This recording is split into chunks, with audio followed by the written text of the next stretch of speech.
Kapag pinili mong maging magaling, kapag pinili mong lumaban, kapag pinili mong iangat ang sarili mo sa taas ng kakayahan mo, bakit parang mas mahirap? Bakit parang sa halip na papurihan ka, mas pinipili ng lipunan na isantabi ka, husgahan ka, o minsan pabagsakin ka? Ito ang hindi natin madalas na pag-uusapan.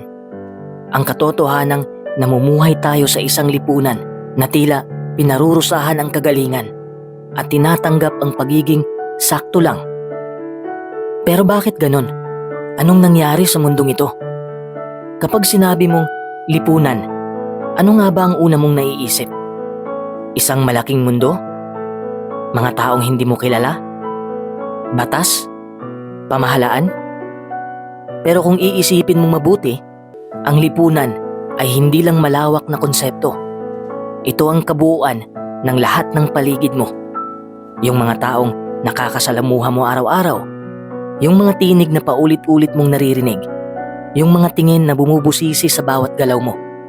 Ang lipunan ay hindi lang lugar kung saan ka nabubuhay. Ito ang lugar kung saan ka hinuhubog. At sa mundong ito, hindi lahat ng hugis ay pareho. Sa lipunan, may mga hindi sinasabi pero ramdam na patakaran. Hindi ito nakasulat, hindi ito pinirmahan, pero sinusunod ng karamihan. Parang may invisible rulebook na kapag lumihis ka, may parusa. Kapag sobrang tahimik mo, may masama kang nagawa. Kapag masyado kang madaldal, may mali sa'yo. Kapag wala kang ginagawa, pagsabihan kang tamad. Pero kapag sobra ang sipag mo, mayabang ka naman. Parang wala kang panalong galaw. Kapag nagpakitang gilas ka, pinupuna. Kapag nagpakumbaba ka, kinakalaban. At kahit paanong gawin mo, meron at merong hindi makakakita sa intensyon mo. Ang makikita lang nila ay ang banta ng presensya mo. Bakit? Dahil ang mukha ng lipunan, kadalasan ay hindi makatarungan. Ang mga mata ng lipunan, mabilis humusga. Wala pa silang alam sa kwento mo, pero may opinyon na sila. Wala pa silang alam sa pinagdadaanan mo, pero may pasya na agad kung karapat-dapat ka ba sa respeto. Hindi dahil masama ang lahat, kundi dahil pinalaki tayo sa isang sistema kung saan ang iba ay dapat umaayon, hindi umaangat. At kapag masyado kang naiiba, masyado kang matapang, masyado kang marunong, ang lipunan ay hindi agad magpapalakpak. Baka ang unang gawin nito ay pagtulungan kang patahimikin. Ang lipunan ay parang salamin, pero hindi palaging malinaw. Ipinapakita nito kung paano ka tinitingnan ng iba, pero hindi nito laging pinapakita kung sino ka talaga. Minsan, kailangan mong lumayo. Kailangan mong magpikit at makinig sa sariling tinig. Kasi kung palagi kang nakadepende sa kung anong sinasabi ng iba, baka mawala na ang tunay mong anyo. Baka sa kakatingin mo sa panlabas, makalimutan mong hanapin ang panloob. Sa lipunan, may palakpakan, pero hindi laging para sa karapat-dapat. Minsan, mas pinapalakpakan ng ingay kaysa talino. Ang pagpapanggap kaysa katapatan. Ang pagpapatawa kaysa lalim. Hindi masama ang kasiyahan. Pero paano kung sa kakahanap natin ng saya, tinatabunan na natin ang halaga ng totoo? Ang mukha ng lipunan ay minsan masayahin, minsan masungit, minsan mapanghusga, pero laging pabago-bago. Kaya kung uugatin mo ang sarili mo sa opinyon ng marami, mawawala ka. Kaya tanong ko, sino ka kapag wala kang kailangang patunayan sa lipunan? Sino ka kapag hindi mo kailangang magpa-impress? Sino ka kapag hindi mo kailangang sumabay sa uso? Sino ka kapag wala kang kailangang ipakitang version ng sarili mo para lang matanggap? Sino ka kapag ikaw lang at ang katahimikan mo ang magkasama? Kung alam mo yan, ibig sabihin, kahit gaano pa kabangis ang mukha ng lipunan, hindi ka matitinag. Kasi alam mo kung sino ka. Kahit anong sabihin ng iba, kapag iniisip natin ang salitang pagpapakababa, ang unang pumapasok sa isipan natin ay kabutihan. Yung taong hindi mayabang, yung marunong makisama, yung hindi nagyayabang kahit may naabot na. At oo, totoo yan. May ganyang anyo ang pagpapakababa. Ang gusto nating pag-usapan ay ang kalakaran ng pagpapakababa. Yung tahimik pero makapangyarihang sistema sa lipunan na parang nagtutulak sa atin na huwag maging magaling, huwag mangarap ng sobra, huwag ipakita na kaya mo. Dahil baka matawag kang feeling, baka sabihan kang nagmamataas, baka pag-initan ka. Alam mo na agad yan, di ba? Mula pa pagkabata, tinuturuan tayong huwag sumobra, huwag kang masyadong maingay, huwag kang magtaas ng kamay palagi, huwag mong ipagmayabang. Sa unang tingin, parang simpleng asa lang ito.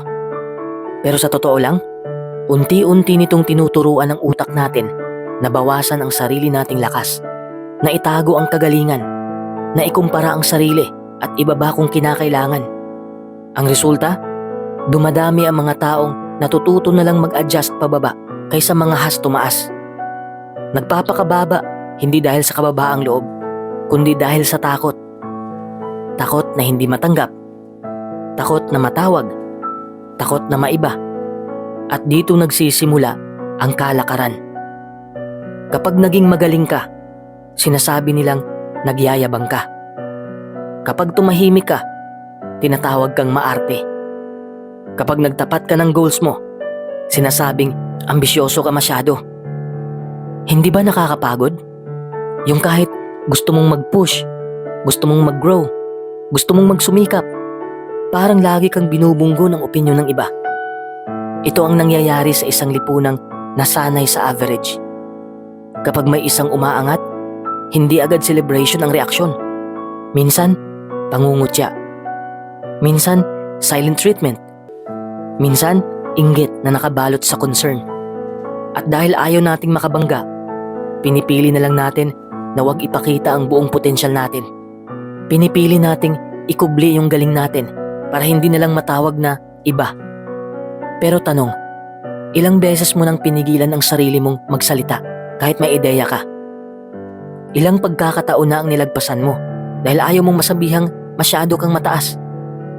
Ilang beses mong binaba ang standards mo, hindi dahil hindi mo kaya, kundi para lang hindi ka maiba? Yan ang kalakaran. Tahimik, malalim, pero totoo. At habang pinipili ng marami ang pagiging sakto lang, mas lalong nahihirapan ang mga taong nais talagang gumawa ng pagbabago. Kasi habang sila'y sumusubok, binabato sila ng tanong. Bakit mo to ginagawa? Sino ka ba? Feeling mo ikaw lang ang magaling? Pero sa totoo lang, hindi sila nagyayabang. Hindi sila nagmamagaling.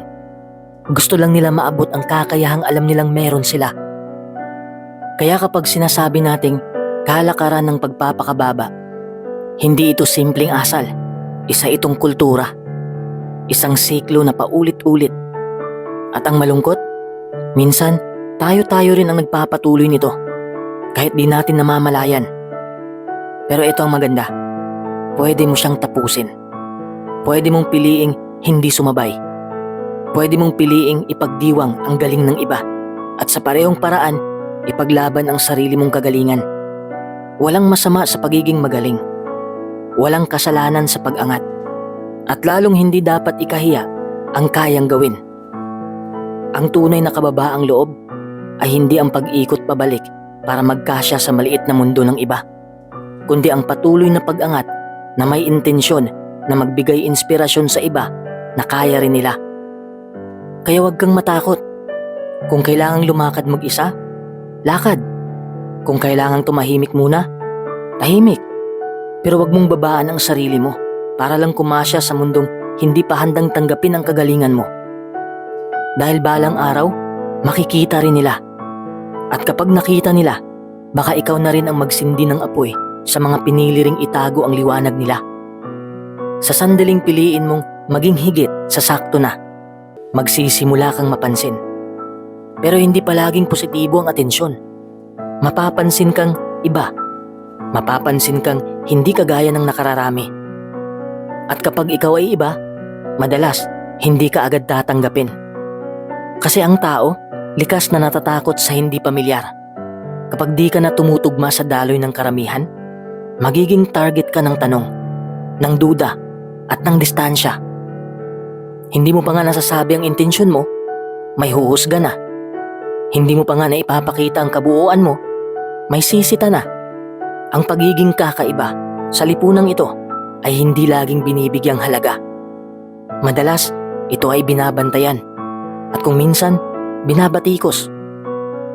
Habang tumataas ka, mapapansin mong kumakaunti ang kasama mo. Hindi dahil iniwan mo sila.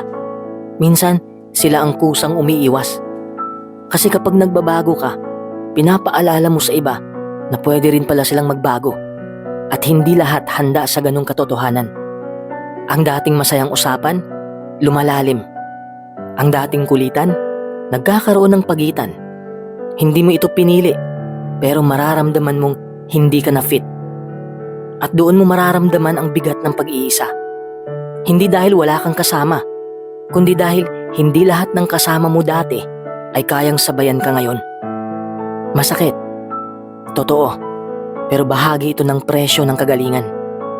Kapag magaling ka, may inaasahan sa'yo. At kapag nagkamali ka, mas malaki ang bagsak. Hindi ka na basta-basta pwedeng magkamali dahil mas mataas ang tingin sa'yo. Mas mataas ang pamantayan. Mas malakas ang ingay kapag ikaw ang nadapa. Yung dating, okay lang, magiging, bakit siya ganun? At sa bawat hakbang mo, dala mo ang bigat ng mga mata ng ibang umaasa, nagmamasid o naghanap ng butas. Kaya kailangan mong tumatag. Kailangan mong maging mas matibay kaysa sa ordinaryo. Kasi ang tagumpay, hindi lang puro taas. Kasama sa taas ang panganib ng mas malalim na pagbagsak. Maraming beses, hindi mo kayang ipaliwanag sa lahat kung bakit ka ganito. Bakit ka disiplinado? Bakit ka focused? Bakit mo sinusunod ang sarili mong landas? At sa tuwing sinusubukan mong ipaliwanag, mas lalong hindi ka naiintindihan. Kaya natututo kang manahimik.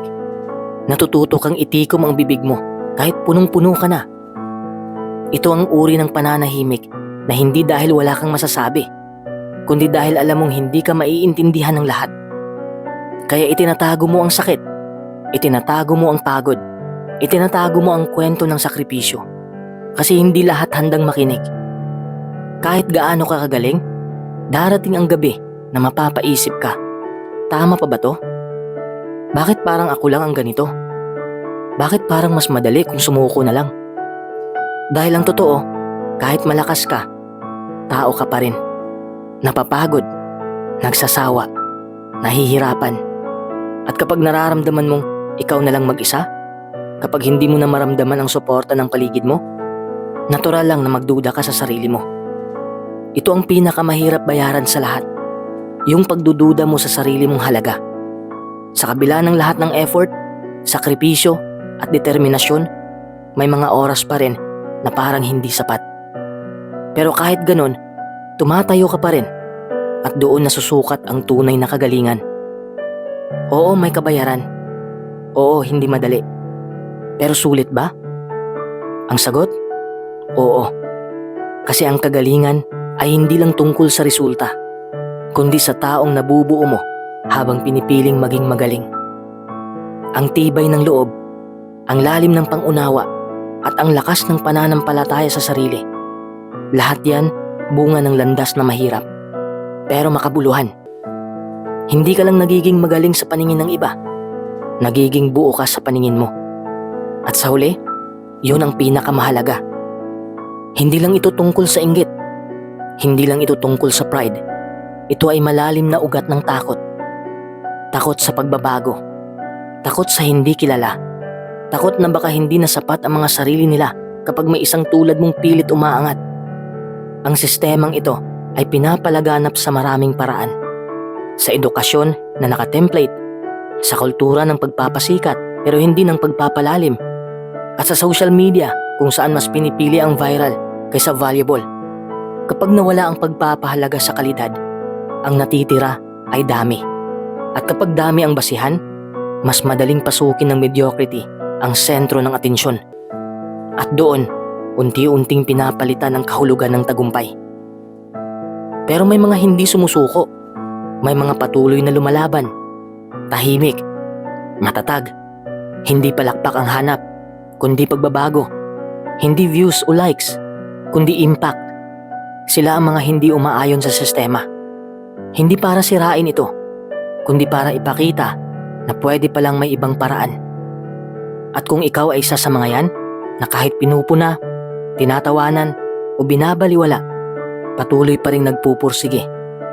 Ito ang paalala, hindi ikaw ang mali. Ang ginagawa mo ay hindi ka abang-abang, kundi kahanga-hanga. Kaya huwag kang titigil. Huwag kang mapagod sa pagiging totoo sa sarili mo. Sa mundong madilim, hindi mo kailangang itago ang liwanag mo para hindi makasilaw. Ang kailangan mo lang ay tibay. Tibay ng loob. Tibay ng pananampalataya sa sariling halaga. At tibay ng paninindigan sa gitna ng katahimikan. Hindi lahat mananapawan mo. Pero kung sino ang tama ang puso, makikita ka. At sa bawat taong makakakita ng tunay mong halaga, doon nabubuo ang pagbabago. Isa-isa, paunti-unti, pero totoo. Hindi ka nag-iisa. Hindi ka mali sa pagiging magaling. Hindi mo kasalanan kung pinili mong lumipad habang ang iba ay piniling manatili sa lupa. Ang importante, alam mo kung sino ka. At alam mong ang kagalingan mo ay hindi para lamangan ng iba, kundi para hikayatin silang maniwala na kaya rin nila.